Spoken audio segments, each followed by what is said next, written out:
The draft has come and gone. Did we love or hate what the Lions did? We're going to have a full breakdown of every pick. There's been another twist in the Sue saga, and Chris Houston had toe surgery. All that and more coming up on Lions Central Radio. All right, folks, welcome into Lions Central Radio. I am Nick Castora alongside my co-host Brandon Alisiglu, who is joining us on the microphone this week. No phone calls necessary. We've got the full NFL draft recap and review for you folks. We've got all those updates to Sue and Chris Houston, but that can wait. It's the draft that we're going to get to first. We're going to go pick by pick for you guys, individual grades. We're going to summarize this draft as a whole. We're going to give the overall grade, the whole kit and caboodle, Brandon. It's time to talk the draft. Yeah, it finally is. I mean, I'm so excited that I demanded that we have absolutely no sound effects, no intro music. I don't want anything to take away from this purity of this beautiful, beautiful draft. You know, we finally have a lengthier show. We've been rushed into production the last couple of weeks. We apologize for that for you folks, but no 20-minute, no 25. We're going the full Monty this time. We're going to give you our full unedited thoughts on each pick, and that started in the first round. The Lions stayed at 10. There was talk. We had heard maybe moving up for Watkins. Not as much talk, but possibly moving down depending on what happened. None of that came to fruition. Detroit stayed at pick number 10, and they made the somewhat, I say somewhat surprising selection of Eric Ebron. He was someone, Brandon, in the show last week, I had gone through at least 10 to 12 guys that Detroit could take at 10, and of course Ebron wasn't one of the ones that I broke down just because that's how it goes and that's my luck. But Eric Ebron, the tight end out of North Carolina, goes number 10 to Detroit. We're going to have very opposing viewpoints on this, and we'll try not to get too heated, but you loved the pick of Ebron, so I'll give you the first crack at it. Oh, I absolutely adored the pick. And just some things that I want to put out there first. The same guy that gave me that information about Sue the week before, and he had also texted me in the morning of the draft that the price had gotten way too high to go get Sammy Watkins. They were going to make a move if he fell to 5, but they had heard that, well, they were going to be the Cleveland Browns were looking for 2 number 1s, which they did get. In my mind, first off, yeah, absolutely right move to stay away from that one. Can we start off in agreement? Yeah, I'm with you there. All right. Well, I'm glad. That's step one. The next thing is that the Lions were planning to go defense with the 10th pick. They wanted Anthony Barr. They thought he would be there. Obviously, the Vikings weren't going to let that happen, and they picked him at the 9th pick just before. So that's when the Lions grabbed Ebron, which I love the pick. It was an absolutely great pick. I'm giving it an A-, and there's so many reasons why. But he was the best player available at that time. I'm kicking myself for not seeing that they would get this creative. I guess I was so smitten with the idea that Detroit would move up, that they would go after Mike Evans or Sammy Watkins, that they had these players they wanted, or if they stayed home, they'd get defense. I also didn't think Ebron would fall that far. I heard the Giants earlier in the day were trying to move up just to get Ebron. It was the best player available, and it filled a huge need. Absolutely loved the pick. Now, you say a huge need when we have Pettigrew and Forey on the roster. And with Ebron, I mean, he's not your traditional tight end. He's the flex guy. He's what they want to be there, Jimmy Graham, where he's going to be in the slot. He's an H-back. He's going to be moving around. So Ebron's a guy he can do a lot of things. And by not liking this pick, I don't dislike Eric Ebron as a player. I think he has talent, and I think he can be really good in this league. No, you dislike him as a person. I can't stand him. Who gets married on the Empire State Building the morning of the draft? What kind of human being does that? But no, I get his fit, and I think he will do great things for this offense, but I can't agree with taking a tight end in the top 10. I don't like taking him there. Now, I can understand maybe if you fall back later in the first round, you add picks, and if he's still there, then you grab him. But at 10, he's the first tight end selected in the top 10 since Vernon Davis 8 years ago. Who he's compared to often. Well, okay, let's go ahead and make unwarranted comparisons to Vernon Davis already. Unwarranted? It's not my. I'm not the one that made that comparison. It's on the internet. It's at Bleacher Report. That's Matt Miller. It's on the internet. All right. Well, okay. Well, we'll compare him to Vernon Davis. Whatever. But the point is, Detroit's now taken a tight end in the first round 2 out of the last 6 years. Pettigrew a couple of years ago. And this just isn't the way that good teams do business, in my opinion. You don't take the tight end in the first round. Brandon, let's look at the elite tight ends in this league right now. Which of them were taken in the first round, other than Vernon Davis? Give me one. So we shouldn't do things based on history? Because if we're going history, we should have gotten a running back in the first and second. Jimmy Graham, 3rd round. Rob Gronkowski, 2nd. Antonio Gates, undrafted. Witten, 3rd round. Julius Thomas, 4th. Jordan Cameron, 4th. This isn't the way Okay, you go about doing business. but you can't. The league continues to evolve. These players have more and more importance. They're going to get drafted higher and higher. Safeties didn't get Hmm. drafted in the top 10 that long ago, and they still don't. It's the way Hmm. that one went, or they at least weren't drafted in the first round. It's now a premium position. The tight end that can do everything is a premium position. It's something that Hmm. people are looking for. That's why, like I said, the Giants were trying to move up for him. The Giants would have taken him at 12. They were not going to pass him by for any reason, especially considering what they give up just to move up. Eric Ebron is a special talent. He's exactly what this offense needs, and he's ridiculous. And granted, he's not Jimmy Graham. I'm not going to go making that comparison because he's a few inches shorter and a tenth of a second slower. But he is exactly what they needed. Well, let me ask you this: if they had moved up for Watkins, and in our the mock 1B2, we Hmm. gave up Nick Fairley and the 10th pick to go to the 5th pick and grab Sammy Watkins, and that was Hmm. okay with you, right? That was. And that was because he's a wide receiver that can move all over the field and make plays? I think he's a transcendent talent. I think Sammy Watkins is someone that you couldn't get at any other point in this draft, just because I think he's such a unique player at the wide receiver position. I don't think Eric Ebron is that much better than the rest of the tight ends in this class to where you take him You with a are top 10 alone in pick. that assessment. Look at his numbers. Nobody stacks up close to him. He even broke Vernon Davis's records in the ACC. Look at his drop rate, 11.43%, higher than the other four tight ends that went later than him in this draft. Now that's why he gets an A minus in my book. That's not something I want to see, but it is something that can be coached. It's something that can be. It's just more concentration. Yeah, You're saying that takes away from all the physical aspects that this guy has, and they should have never. What did you think of Ziggy Ansah last year? Because that was I'm, all physical. but it was along the defensive line. It was in the trenches. Eric Ebron. Oh, Why are you taking a tight end at 10 when you just said you have to work on his ability to catch it? Troy Nicholas went in the second round to Arizona, 8% drop rate. Jay Samaro, second round to the Jets, 7%. Austin they don't have his Seferian-Jenkins, physical second round. skills. They're not even in his world. They're not on his block or whatever the Miami Dolphins would say. Seferian-Jenkins, second round Tampa, 5%. Richard Rodgers, third round to Cal, 7%. I'm just saying that's one skill that they already have over him, and they went later. Why are we going in the top 10 for a tight end when someone like Aaron Donald, a defensive tackle who, by anyone's account, was higher on the big board, probably even yours than No, Eric Ebron? no, Darquez Dennard, no. Kyle Fuller, HaHa Clinton Dix, clear defensive needs that you needed were sitting on the board in the first round, and you choose to wait and ignore them and go for them later in the draft with project players, and instead you go with Eric Ebron, who admittedly I think could be a great player in this league, but in the top 10 with a position that isn't an immediate need. It's not. It's And you just not. You see, stop calling him a tight end. He's not a tight end. Look at Jimmy Graham. He's arguing that he's not a tight end because he's not a tight end. he You wants got to more money. evolve here. Well, He yeah, just but the wants more point money. he lined up outside in a slot or outside position 65% of the time or something like that. I know it's in the 60s. That is Mhm. not a tight end. The game has evolved. This isn't the same thing anymore. I mean, this is kind of like saying, I don't know, 20 years ago when somebody busted out the spread option with a quarterback that can run, like, and throw, like, whoa, that is not how we do business here. And Okay. that's granted, that's the college game, but these are the types of things that work.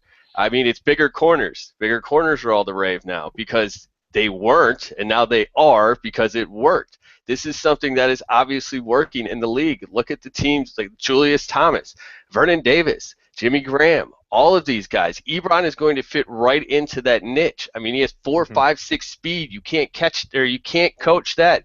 Nobody else, none of these other tight ends that are actually much more traditional tight ends are anything like that.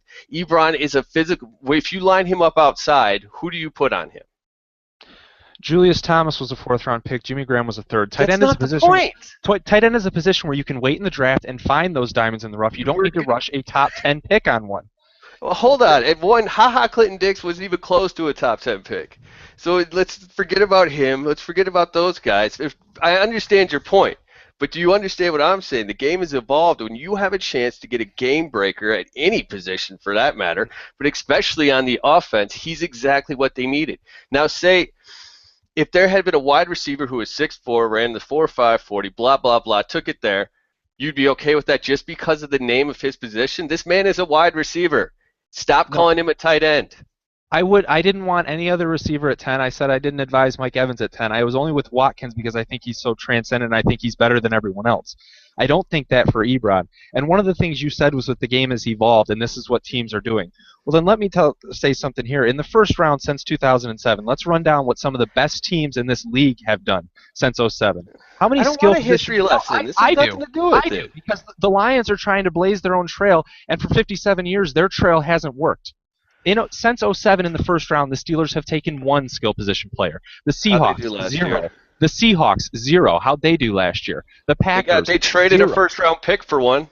The Packers, 0. The Patriots, 0. The Ravens, 1. And the Saints, who are probably the closest thing to what Detroit is trying to do offensively, 3. So they're 2 less than Detroit. My point is that Detroit tries to be the smartest guy in the room and do something that no one else is doing, and they just don't have the track record for me to trust what they're trying to do. I think Eric Ebron can be a great player, but in the top 10, no. And if you're not, you can move back and get more picks and try and fill out a roster that has so many holes. I can't agree with taking a tight end at number 10. I'm sorry. Okay, one, this roster doesn't have nearly that many holes, especially after this solid draft.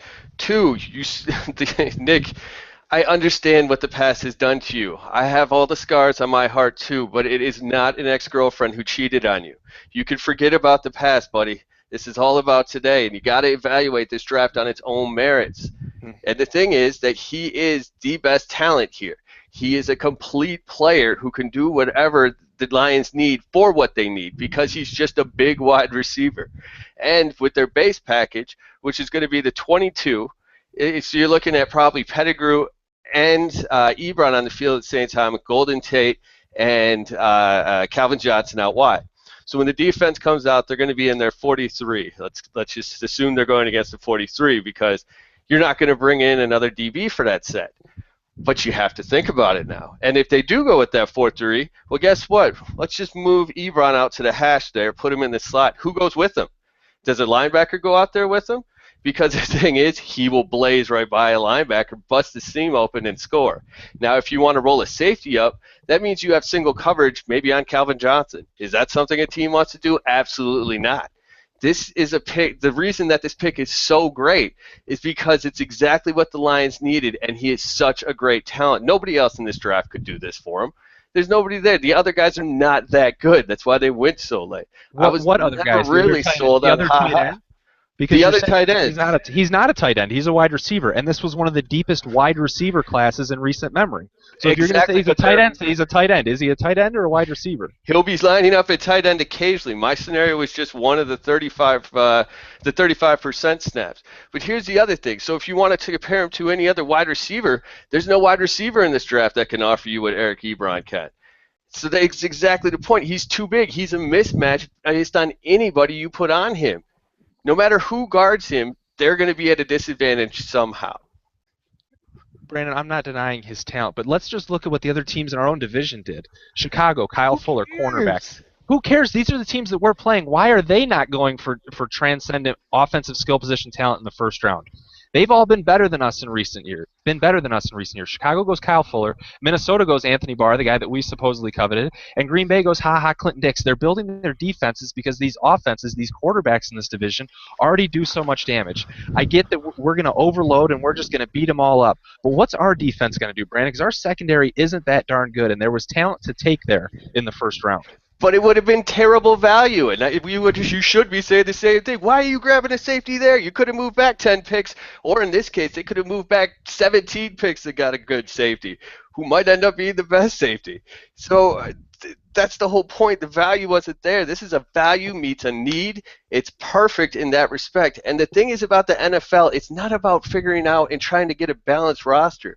That rarely works for anybody. It's about dominating one aspect of the game. Detroit is not close to a transcendent defense, but they are right on the edge of a transcendent offense. There's nothing they are missing, save for maybe a left guard. They were that much closer to being dominant in one phase of the game. You have to go get that. Just like, look, I know Denver got beat in the Super Bowl, but why were they there? Because that offense was ridiculous. You got to be better than everybody at something, and Detroit could have the best offense of the league, Matthew Stafford contingent. Okay, what are we going to do at cornerback?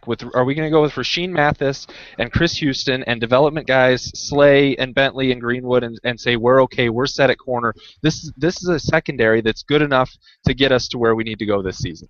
Well, every team's going to have holes if you didn't take. But we could have addressed it. But listen, if you do that, then you don't have your third wide receiver, which we saw does not work for this team. We could have got. Who's the third receiver then? Later. We could have got the third receiver. Kyle Van Noy. You wouldn't get the center. There's always going to be. Oh no, we wouldn't get the backup center. God forbid we don't get the backup center. We would have killed them if they didn't get a center. The point is that every roster is going to have a hole, and there's just no way around it. You can't be dominant in every phase in the salary cap era. We had the opportunity to address that need very early in the first round of this draft, or the second round, or the third round. Instead, we wait until the fourth round and go get a 5'9" corner who's going to be another project, and who knows if he's going to work out for this team. We could have addressed this need early and had someone that we could plug in and play right away. And then you wouldn't have had a third wide receiver. Sure we would have. It was the deepest wide receiver draft in the last 10 years. Okay, you're going to have somebody that was that good? I highly doubt it, because then you couldn't have moved. You would have had to take him probably by the second round to get somebody that's actually really top-notch good. Okay, you could talk about the depth, but are there people there that are going to be this good this early right away and create mismatches? No. No matter what you do, you're going to have holes. It's just you can't address every need. I know that you're hammering this one need, but I'm hammering the other one. To me, that the biggest thing they had to do was come away with an offensive playmaker. They did that. That was your biggest need, was an offensive playmaker going into this? Yes, because you don't want to be average everywhere. You want to be really good at something. Average everywhere? We've got a really good backfield. We've got Calvin Johnson and Golden Tate already, and then we have Pettigrew and Fourier at tight end. To say tight end was our biggest need going into this draft is a joke. Just Brandon Pettigrew? You suck your ship there, buddy. Oh, they paid him, not me. Well, that's fine, but that doesn't mean you can't upgrade. You can upgrade, but not in the first round of the draft when you have so many other needs to go to. Who did something similar? That one team that you just quoted. Oh yeah, when Green Bay, they had a Hall of Fame quarterback, and I think they took a quarterback in the first round. Definitely wasn't their biggest need. Worked out for them. You're bringing the Aaron Rodgers argument into this? Your point is that it wasn't the biggest need. My point is that you get the best player available. Okay, and the best tight ends in this league didn't go in the first round. They went later because it's a position you don't need to reach for. My grade, I still haven't given it, I don't think. I went C-. He's a heck of a talent, folks. I'm not denying that. I just don't like it at 10. We had a kind of bet on this before the season about his impact on this team. Let's just move on. Let's move on. We did encourage you guys on Facebook immediately with the pick. We put it on there. We got some of your thoughts. Most of them were negative off the get, but if you guys have come around, if Brandon has swayed you, or if I've just reaffirmed that you hate the pick, chime in on Facebook. Let us know on the Ebron. It's obviously the biggest pick Detroit made and the most intriguing to say the least. I think the debate or lack thereof on this second round pick is going to be a little less heated. Kyle Van Noy, outside linebacker from BYU. I'm pretty sure we both love the pick as we both gave it an A+ grade. I'll let you do some of the heavy lifting on what you like about him, and then I'll chime in. Well, I mean, this one's much more obvious, and I think we can come to the same consensus here. The trade wasn't much. I mean, what they give up? 45, 111, and 227. And they got back a fifth though, as well. They got back a fifth, and they moved up 5 spots to 40. So, I mean, that was pretty solid. The trade itself, they didn't really give up that much, and they ended up trading back in the 5th round and getting back a 7th rounder, which, as a guy who was writing about every pick, was kind of somewhat miffed. The thing about Kyle Van Noy is he is exactly what the defense needed. As far as they could have gone safety or corner or something, of course, and they do need those things. But the biggest concern to me was that they didn't have somebody who could generate pass rush in the type of way that Terrell Austin wanted. The front seven is what can say, or at least help protect that secondary. They can cut down on the amount of time a quarterback has to look and find the holes. I mean, if a quarterback's looking down because Kyle Van Noy is crashing in from all these different angles all over the field, it's going to create a lot of problems for even the best aren't going to be able to pick apart the secondary. I mean, it's exactly what the Seahawks did to Peyton Manning after they got to to the Super Bowl, mind you. But Kyle Van Noy is a great pick because, one, he can do everything. He can rush the passer, like I've just spent 10 minutes loving all over, but he could stuff the run as well, and he could drop into coverage. Plus, he's also a good guy. He came from BYU, where you got to stick to that honor code thing, and, well, his team could use a little bit of a good guy after the couple of seasons we've seen. Yeah, I'm not sure if we broke him down on the program at all ahead of the draft, but I hadn't even thought about how, he was teammates with Ziggy Ansah, a shot, and I think that'll be great to reunite them and to put a familiar face there with Ansah on the defense. Van Noy really is a perfect fit. I was reading, here's a nice plug for you. I was reading your article on Bleacher Report, and you put that his 4.71 speed is going to help him finish with his pass rushing moves, and it's true. He's got great speed. He's going to get off the line and get to the quarterback, which is something we desperately do need. He's a great addition to the front seven. Our outside backers, we liked what we saw out of Levy a lot last year. Had to love it. But outside of that, there just isn't depth at this position at all. And this is someone that can come in and start, I think, right away, assuming he's what we expect him to be. If you didn't move up those 5 spots, I think he would have been gone by 45. So I completely agree with moving up and losing barely anything to do it. You got back the 7th, and you lose a 5th-round pick. Okay, I mean, this was a good move. You had 2 extra in the 4th, so losing a 5th wasn't a huge deal. He fits right into Teryl Austin's scheme, just like you said. I mean, he's going to beat Ashley Palmer pretty much immediately. Palmer's just such a mediocre player in this league, so Van Noy has a chance to be really good. To get an impact player like that right there in the top of the 2nd round, that's huge. Someone that's going to plug in and play and start. You hope to get a starter in the 2nd round. You almost expect to, and Detroit definitely did. So no complaints here. A-plus grade for Van Noy. Teaser, it was my favorite pick for this team in this draft. The 3rd round, Brandon, they went Travis Swanson, the center out of Arkansas, and I get getting Raiola's replacement because it is something you're going to need. Raiola, I think, is pretty universally expected to only have 1 season left. So to get his replacement makes sense. Give him a year to groom him. I just wonder, and I don't know if I'm nitpicking, but 3rd round you go center. Would you have rather seen them address an immediate need rather than play the long-term game and go backup center? I'm not saying that what my opinion is one way or the other because I'm having trouble forming it. Because I like Swanson. I like what he can do. He can be a run blocker and a pass blocker, and I think he's going to fit in well with this team. I'm just not sure if I like not going after a need that they had right now and taking a center in the 3rd round. Well, I just want to point out that you're probably having trouble forming a pick because your brain is in revolt to your heart, hitting the Eric Ebron pick. Yes, I'm going to call back to that a few times, but yeah. It's one that it's lukewarm. When I gave it, I did those quick analysis grades. I gave it a B, and then I've now come around to about a B minus. It's not.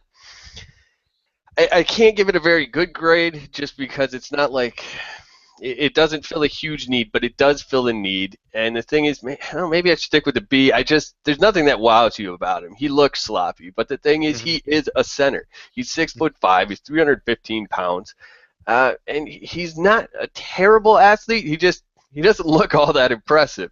Well, he's a center. But he was also one of the exactly. And I think that was my exact quote in one of my articles.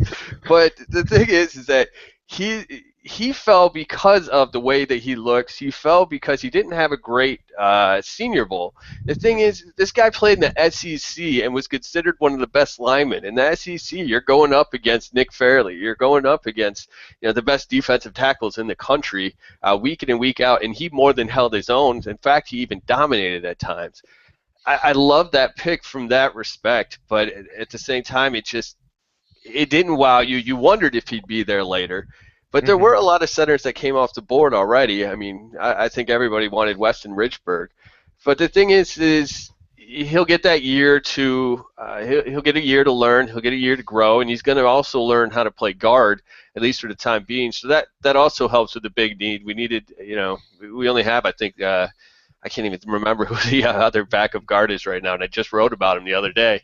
But he's nobody to write home about. It might be Leroy Harris if they haven't cut him. I can't remember. But yeah, it tops out at a solid B minus. Yeah, I mean, if you can find a way to get him into the offense and maybe find a role for him as a guard, if you can get something out of him this season, I think the grade moves up as the season goes on, obviously. But I don't know, is he going to be that much better than what you could get in the 3rd, 4th, 5th round next year when it is a serious need and you have to have a center right away?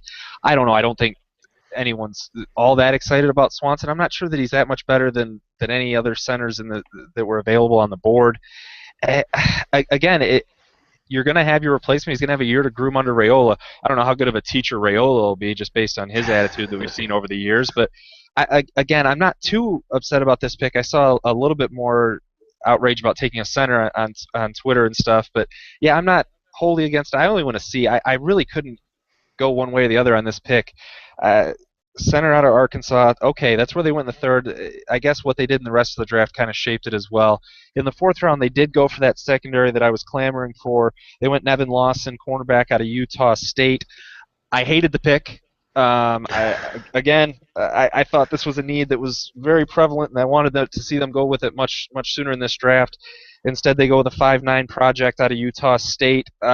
This isn't someone that they can plug in right away. This is someone I think you hope develops into a nickel dime package type role, maybe late this season, early next season. I don't know when you're hoping to develop him, but he's clearly not ready to step on the field day one.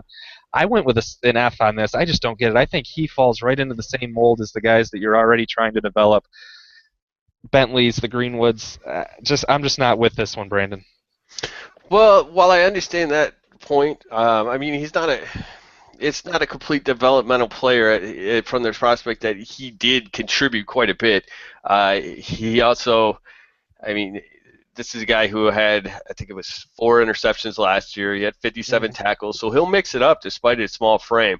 He does have some decent length, which should help offset it. I mean, it's not going to be anything great. I think it's 31.5-inch arms, so he has surprising length for his height, and he has 4.48 speed. So the thing, while he does lack the ability to probably go up and say fight in Alshon Jeffrey, he does have the ability to at least get himself in a good position and use those arms to flick away the ball when the occasion comes that it's not 7 feet in the air. Or, well, probably more than that. That was a little mean.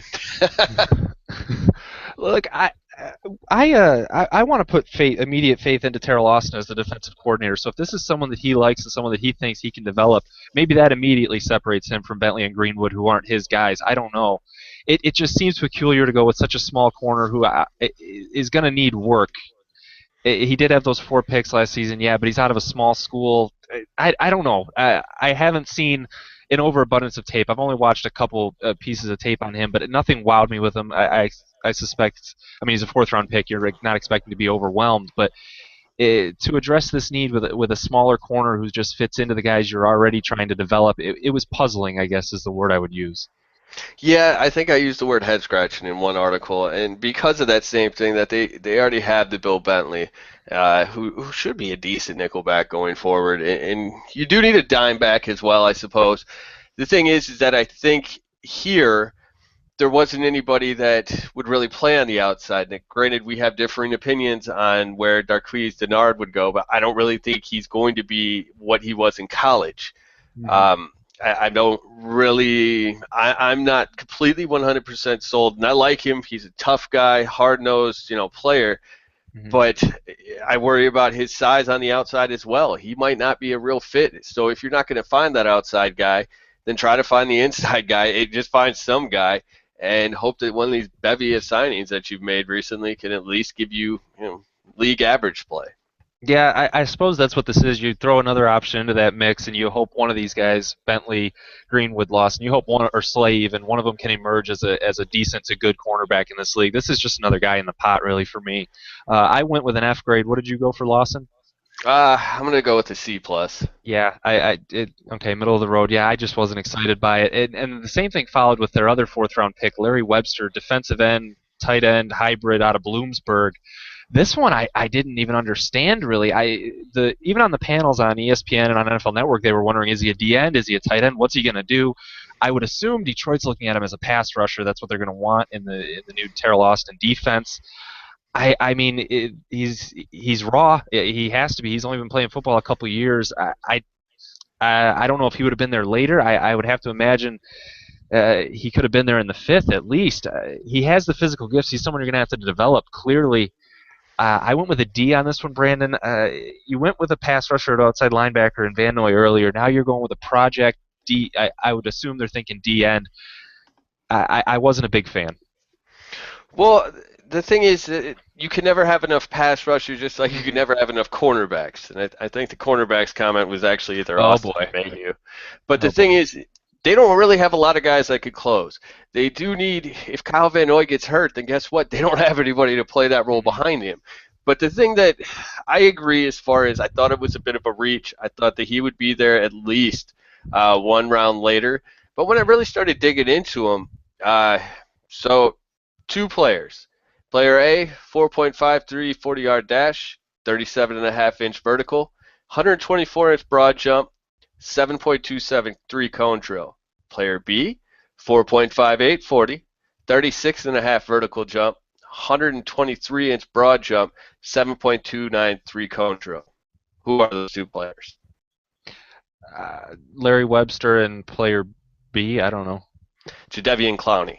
Okay. That's why he has some Yeah. that he's Yeah. such an athlete, and it's obviously not to the effect of Ziggy was Shot. obviously a crazy athlete, but he at least we had seen a little more of his football tape to understand that this guy can really get after it. He is a bit of a tweener, but this could be the type of mold that Detroit's going to be looking for going forward. They want to run. Like their offense is going to be kind of non-traditional. I think the defense is going to be somewhat non-traditional as well, and that's good. You want to keep the other team off balance. I do think that it was a little bit of a reach, but when Mhm. you have guys like Jim Washburn and Chris Kosurik who have worked wonders with less before, you at least have to give him the benefit of the doubt that maybe they could turn this kid into something. I'm not sure that he makes the roster this year. If he does, it'll be mostly special teams, Mhm. but I'm giving it a B minus. Wow. Okay. I mean, yeah, Actually, he's sorry, got C the plus. athleticism. Read the wrong thing. Okay. He's got all the big massive jump, but he's got all the measurables. Yeah, he's raw. So if you can immediately bring him in and you just see those sparks and you see that you can work with him and turn him into what you want, I mean it's the fourth round. This isn't territory where it's must get. I can understand this pick. I don't like it, but I'm not mad at it. I mean, he has those measurables, that athleticism that you just, if you can find it in the fourth round, you hope you can develop it. If not, it's not too much of a loss. If so, you can find a diamond in the rough with something like this. So I went with the low grade D just because there isn't tape on Larry Webster. I mean, he's barely ever played football, so you really don't know, especially coming out of a small school like Bloomsburg. I mean, even the tape that you do see, the competition that it's against is a joke. So there's just so many question marks. This is a D just because of what we don't know about him. But again, I'm with you. I do trust the guys that are going to be coaching him, and we'll see what can happen. Someone in the Well, fifth round. before we move on, actually, one guy that I kind of was really hoping to see in that spot that I was astonished that he continued to free fall was David Yankee, the guard out of Stanford. Yeah, yeah.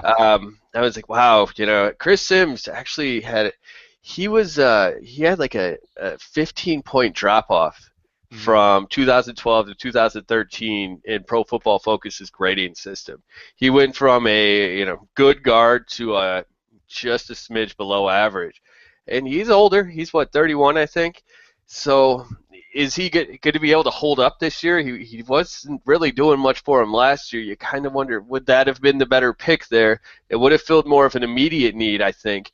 But at least I understand the workings behind it, and I think that's the reason I just couldn't go a little bit higher like I originally did. Once I saw Yankee go, then it was like, oh yeah, that would have been nice. Yeah, once I saw it, I kind of had a similar thought with a different guy though. Once Yankee fell, I mean that's a guard that you could have had later in the draft. It made me question Swanson in the third. Could we have not taken a cornerback who I really liked, a bigger one in Pierre Desir, who fell a little bit as well? Gone with him in the third, and then gotten a guard or a center later. Again, you don't know Yankee's going to fall. You don't know if Swanson will be there later. It just again when you take these reaches, you have to think about who was there, who could have been there. So yeah, the Lions definitely had a couple of guys that went higher than expected in the mid rounds. One guy they got in the fifth, though, that fell a little bit, that I absolutely love, and I saw a lot of love for him elsewhere as well, is Karan Reed, the defensive tackle from Princeton.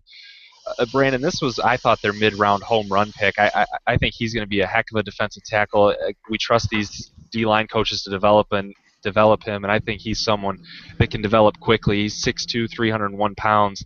I mean, I think he's as a defensive tackle. You expect him as a defensive tackle to be good against the run, and he's okay. But this is someone that can get to the quarterback, and he did it frequently, albeit at Princeton. But I mean, this is he could be a difference maker, or at least make an impact on this defensive line pretty quick. Well, you're not just saying that. You're not just being nice. No, I You like know, we this had all pick. those harsh words before, and I'm sure we were both pretty heated. You're not just being nice to me because I absolutely love this pick too. To be honest, when they made the pick, it's like, huh, I kind of remember that name. I don't Uh-huh. remember a whole lot about it, and then I started diving in because those turnaround articles they had to come out within an hour, so you learn a Mm. lot really quick. But you know, like you said, I love him too. He has a pass rushing ability, which really fits what they've done in the past. But he doesn't look like Nick Fairley. He looks more like the Ndamukong Suh. I don't know how many pictures you've seen of him. Hmm. He actually looks like he's put together in a way that isn't a center. He looks So like a D end is what he looks like. yeah, and he did play a bit of that at Princeton. They ran a 3-4. He actually said that he watched tape of Fairley and Suh to kind of learn how to be a 4-3 D tackle. Hmm. But he is really stout at the point of attack. He's going to let he can occupy a blocker or two and allow those linebackers to flow to where the ball is and stuff up holes. But yeah, the thing is, I was feeling very confident about this pick. And then I saw Jeff Risden's article today, who we're hoping to have on next week. Some scheduling conflicts kind of screwed things up this week. And he likes to pick, but he picks them apart a little bit. And I guess, you know, that comes with the job. But it made me a little concerned because I gave this pick an A. Hmm. I love it. Yeah, I did the same thing, and to pick apart this in the fifth round after you get someone like Webster or people like Webster and Lawson in the fourth, I would have taken Reed ahead of either of those guys. So to get him in the fifth, I mean, just based on value in the draft, to get him in the fifth round, I think was an absolute steal, regardless of what question marks there may be with this game. Yeah, and that's exactly the point. You could take maybe he doesn't. From what I saw, he had a nice rip, a nice swim, and he also could bull rush, Hmm. which you know for defensive tackle is a whole arsenal of pass rushing weapons. But he wasn't entirely sold on his swim or his rip for that matter. But like you said, it's the fifth round for Right. nitpicking. I'd Yeah, you're still not. go with an A. And I'm sorry, what did you say you gave it again? I'm with you. We're in agreement on Okay, that solid that's what I A. thought. That's what I thought. I love it. Yeah, and I mean, you're not going to get a perfect player in the fifth round. He's not going to have maybe an ideal swim move or a rip, but to get that kind of talent and that kind of value in the fifth, yeah, we both love it. Sixth round is where we get back to some more question mark. Wide receiver T.J. Jones out of Notre Dame. He's someone people have probably seen, even if they don't know the name, just because Notre Dame's always on national TV and whatnot. The Lions That, and were I'm linked. sure probably 90% of our fan base hates him because they probably are Michigan or Michigan State fans. Let's be real. Well, there's that. There's that too. I don't know. I see a lot of our fan base all over the country. I think we're pretty nationwide. You know? So T.J. Jones, wide receiver, Notre Dame. Again, this was a very wide receiver deep draft, but after they did take Ebron in the first, I wasn't sure if this was a well they were going to go back to at any point in this draft. After the middle rounds, the question still remained for me. I didn't think they were going to do this, but they did in the sixth round. T.J. Jones, he's a faster guy. I think he's someone that they're just going to they're kind of get him in the slot and hope he finds some holes in the defense. Kind of do what they want Ryan Broyles to do as well if he can ever get healthy. So I think this is someone that if Broyles continues to be just we can't get him healthy and get him even in practice or in pads, maybe there's a role for someone like T.J. Jones. But otherwise, I don't really see the fit here. I don't think he's that much better than what's already on the farther down the roster at receiver. So I don't see much potential, to be honest. I mean, maybe this could be a fourth receiver. I think that's the limit, though. I feel like he can. He's obviously too small to play on the outside. He's 5'11", 188 pounds. Yeah. And even looking at him, he looks like he might weigh less than that. Um, so maybe he's very dense. I don't know. But he only has a 33-inch vertical, so he's definitely not going to go up and high point the ball for anybody. But he's not going to be in too many situations where he actually has to beat a man. He's going to be brought in positions where they're going to have at least the top two, Tate, Johnson, probably Ebron, and maybe even Pettigrew or Fourier at that point out onto the field. He's going to have plenty of space. He's probably looking at his zone. And that's the one thing he does very well is that he finds the weak spots in his zone. He has solid route running ability, and he also has very, very reliable hands. Which is, as we pointed out with the first round pick, but we should also point this out here. Like you said, it's a deep draft. this might be a guy who fills a bit of a need. He's not going to blow your socks away. He's never going to be a top. I put him at top 3 receiver is a very possible thing, but he can fill that role. He could pick up first downs. He could be a better version of Kevin Ogletree and Chris Durham and whoever else is on the roster.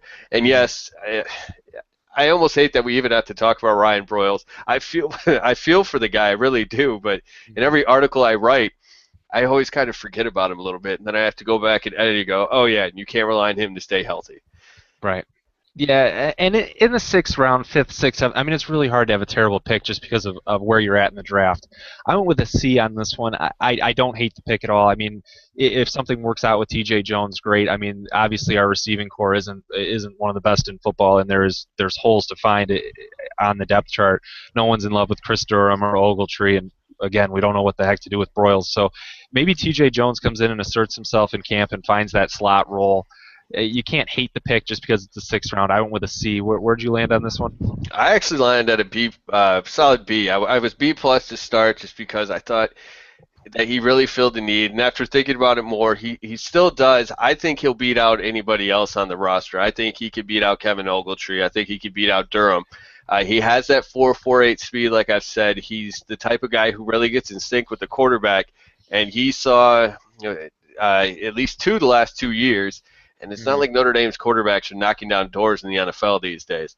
So I think for the 6th round, I thought this was a very high value. Okay. We'll see. I don't even know how many receivers they're going to end up carrying. But, yeah, there could be a spot for Jones.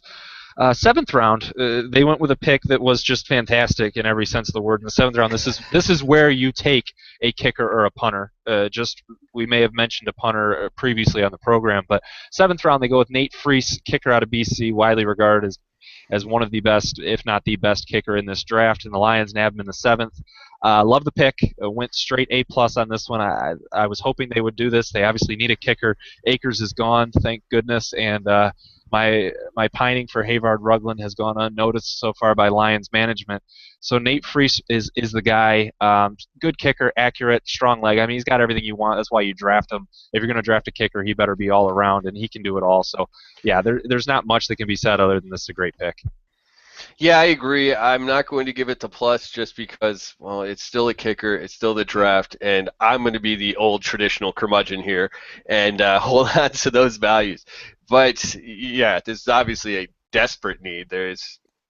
I can't even – in one of my articles, I went back and I talked about the miss and blocked attempt in a 4-point loss to Arizona. There was a miss against Cincinnati and a 3-point loss. I mean, David Akers hit not even 80% of his attempts. Well, Freese has hit 94.6% of his field goal attempts the last 2 years, and most of his games are played outdoors in New England. That's a very, very solid statistic. He was 3 for 4 for over 50 yards throughout his career. His high was only, or his long was only 52 yards. I did see somewhere that he said he could kick it 60 with comfort. I'd love to believe that. Yeah, I'm sure every kicker thinks they can kick it 60 with comfort. Yeah, so I hesitate to just completely buy into that.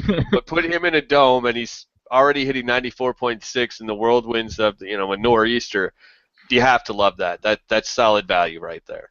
I mean, if in the 7th round you can get an immediate starter that you're hoping is going to be in the lineup for the next 12 to 15 years, it's hard not to like it, even if it is a kicker. I mean, that's just, tremendous value.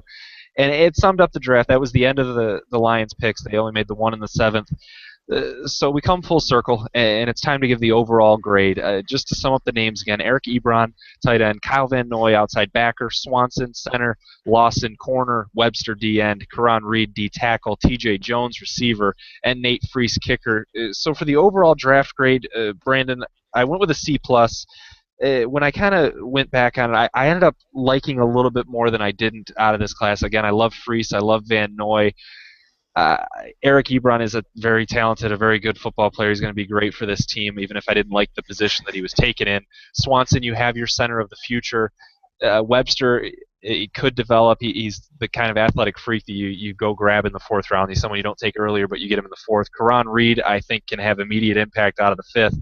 And I absolutely hate Lawson in the 4th. So overall, C+ for me. I think there's some real gems here, and I think you definitely have your three immediate starters, which is what Mayhew says he hopes to get out of every draft. You definitely have that in Ebron, Van Noy, and Freese, and I think Reed plays an immediate role as well. So C+ for me. Wow, we really need to change the whole bad news Brandon skit to, I don't know, nagging Nick or something like this. I'm giving it an A-. Oh boy. This draft was like a unicorn. It is one of the rarest things you will ever see. It was Detroit drafting for need while still keeping, without sacrificing talent, while still keeping that best player available, Credo. They went out and they got the playmaker that they needed on offense. Yes, they could have gone without one, but then you're really hamstrung in a way. One, you're top heavy. If somebody gets hurt or if Calvin sits out like you did against Green Bay last year, you're back to doing nothing. But two, it makes you explosive all the time. There's never a play where a defense could take off. There's not a position they can ignore. They really transcended the offense there. And Kyle Van Noy can have a very, I'm not going to say similar impact. Well, it is similar. I just don't think it'll be to the same level because I think he doesn't have as much to work with. You can't elevate something to elite if it's, average. But you got to remember that defense did end up sixth against the run last year. The problem was getting to the quarterback, and that's something he can do at any time, it feels like, that he'll be able to do coming off of all these weird angles while the defense is trying to worry about guys like Ziggy Ansah, Stu, and Fairley in the middle. So that was another great pick, and also because, yes, they can drop him back. You never know. The defense stays unpredictable. The cornerback I didn't love either, but, toughness, speed, blah, blah, blah. I did like getting the center out of the way. And the rest, like you said, Karan Reed, man, this could really end up being the steal of the draft. I really love this kid. Like we said before, real good character guy, but just as stout on the field. I get this this draft an A-, and I think that'll be proven come fall. Brandon, I'm really scared to ask this, but what was your best pick of the draft for the Lions? You really want me to tell you? It's on the sheet. I have to ask. Wow, such a stickler for the rules. It's Ebron, and it's by a hair. I really like Van Noy. I think it's great value for where it was taken. But the thing is, Ebron will also prove very valuable. He was a guy that could have easily been taken a couple of picks higher. He was not falling any further than pick 12. There's no way you can fall back and get a guy like him. He creates mismatches everywhere he goes, and he takes the problem that Calvin Johnson and Golden Tate start, and he finishes it. He makes it so that there's absolutely no sleep for the defensive coordinator. If you want to go with bracket coverage, fine. You're going to have to expose a linebacker to Eric Ebron who will abuse that linebacker. It's a transcendent pick in the way that it takes the offense from being good to elite. And anytime you have something that's elite in the NFL that at least goes beyond the punter, you have a chance to be very successful in the playoffs. Folks, if you've been with us, we've been on the air for almost a year now. It'll be a month or a year in June. We started with the shot game for every time Brandon felt the need to mention Ziggy Ansah because he had such a man crush on him and he fell in love.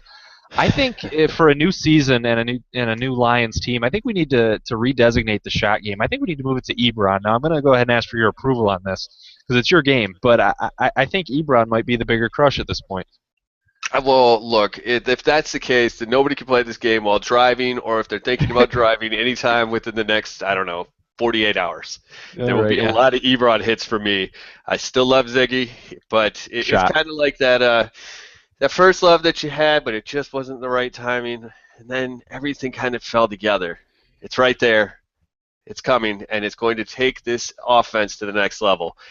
And once they get to that next level, the playoffs aren't just a possibility. Oh, don't do this. Okay. Actual playoff win. I'm stopping. Yeah, for the first. Okay. My best pick was Kyle Van Noy. I wanted to go with Nate Freese just because to get that value in the 7th round is tremendous, but I couldn't bring myself to name a kicker as the best player in this draft. I think Detroit did some things that are worth mentioning above the kicker, and Van Noy is first and foremost. To go get a guy that was an obvious need and to be the best player on the draft board at that point, the outside backer from BYU, that's huge.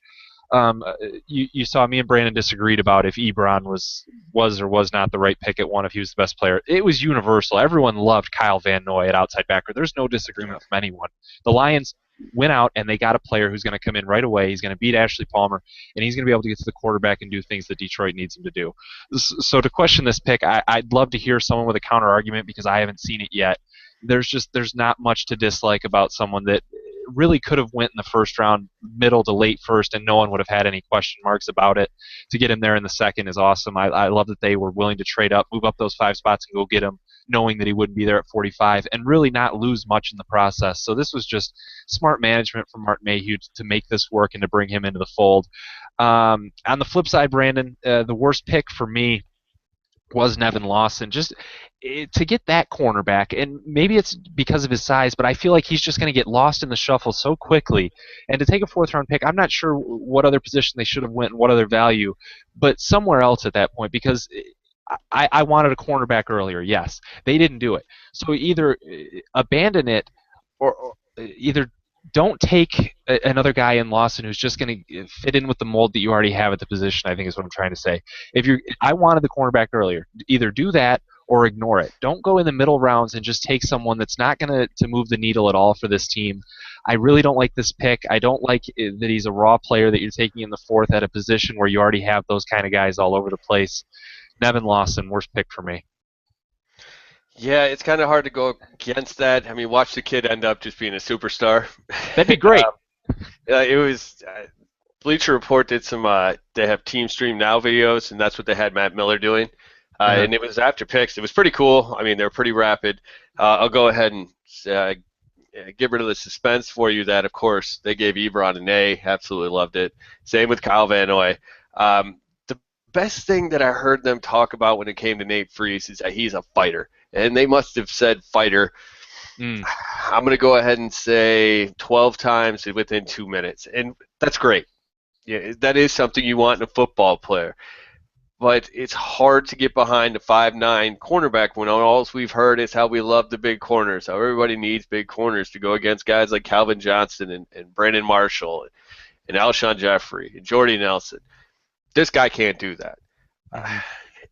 If he can fall into the mix as maybe the dime back, it's an okay pick. It's never going. I don't think the ceiling is very high. And with everybody else, it really goes between him and TJ Jones. The ceilings aren't that great. I just think TJ Jones is a much better value, and he fits a real need, and I think he can fit that need. I don't know if Lawson can. Yeah, Jones is just more polished and ready to go at this point. Lawson, there's question marks everywhere with this. So, yeah, I'm glad we agreed on this one, just because I just don't know what to make of it really, and I feel like that's where most people are at with this. That's the end of our draft coverage for today. We'll get into Sue Watch and Chris Houston here in a moment, but we're not done with the draft overall. We're going to get more opinions on this, other than just mine and Brandon's, over the next few weeks. Again, we're hoping to have Risden on next week to give us his thoughts. We had him on a bunch before the draft, so we're excited to get him back and finally have him give opinions on stuff. Maybe we should get like a couples therapist to come on. Yeah, I think it's going to be necessary because I'm pretty sure Risden agrees with you, and I'm going to have to find someone to come on and give my point just to back me up. I don't want to get overloaded with you two. There's going to be so many shots next week. I'll have the tequila ready to pour.